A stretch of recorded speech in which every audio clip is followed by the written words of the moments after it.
Don't let YouTube decide what information you get. That's your choice. YouTube is deleting our videos and cuts you off from a source of honest reporting. Make sure you don't lose access to NTD's news content, and take a quick moment to subscribe to our newsletter so no matter what happens here, you'll keep your access to a trustworthy news source.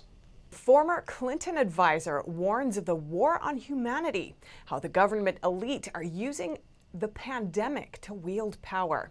NTD's Christina Kim has the details on what she said. Former Democratic advisor to President Clinton, Naomi Wolf, warns that the United States is on its way to becoming a totalitarian state due to lockdown orders. She spoke to Tucker Carlson on Fox News about this. Under the guise of a real medical pandemic, we're really moving into a coup situation, a police state situation. Wolf further explained that states like New York are using emergency measures because of the pandemic. But history tells us that, quote, no one gives up emergency powers willingly. She claims local and federal leaders are using the current situation to shut down businesses, violate people's First Amendment right to worship, and restrict movement. She says this isn't a partisan issue and should bring together left and right to protect our Constitution. Wolf has been speaking on this issue for a while, saying in November that she would never have voted for Biden if she knew his pro-lockdown stance, and that there has never been a case in the past of society-wide lockdowns to suppress economies and restrict free movement. She distinguishes lockdowns from quarantine, which she says have always been applied to those who are ill or possibly infected, not healthy people. She hopes people will wake up quickly because she believes there's only a small window of time people can safely push back. Christina Kim, NTD News. A staffer at a college in Massachusetts is resigning over the school's anti-racist programs.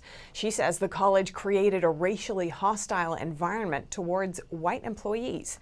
And now she's encouraging those experiencing the same thing to choose freedom over comfort. NTD's Grace Coulter has the story. Jody Shaw resigned due to what she calls a racially hostile environment at Smith College. She says it's caused by critical race theory-based anti-racist training programs. Shaw worked as an administrative assistant at Smith, where she was also an alumna. She previously blew the whistle on what was taking place at the college and wrote an internal complaint, but she says nothing's changed.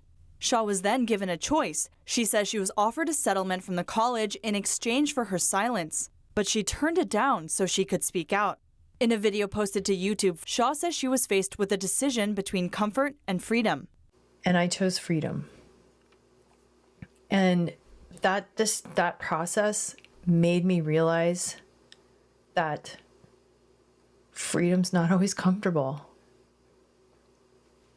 Can't always have both. Shaw says it was an extremely difficult decision, having to give up financial security in order to tell the truth and speak out against what she says she knows is wrong. She says that unfortunately, she thinks more people are going to be having to make the same choice, since critical race theory in the form of racial sensitivity training for white people is permeating institutions all around the country. Although Shaw is a self-described lifelong liberal, she says that what passes for progressive today at Smith and at so many other institutions is regressive. Shaw's resignation letter has been published by journalist Barry Weiss.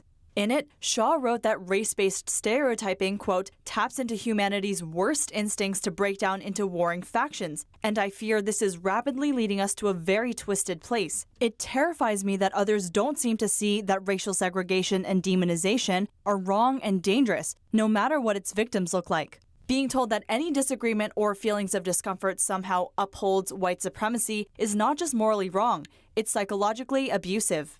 And now she says she's taking Smith College to court in order to set a legal precedent. And we're going to establish once and for all that you cannot treat people differently in the workplace based on their skin color. Shaw says she knows she's not the only one suffering due to this ideology in the workplace. She says, quote, our collective future as a free nation depends on people having the courage to stand up to this dangerous and divisive ideology, no matter the cost.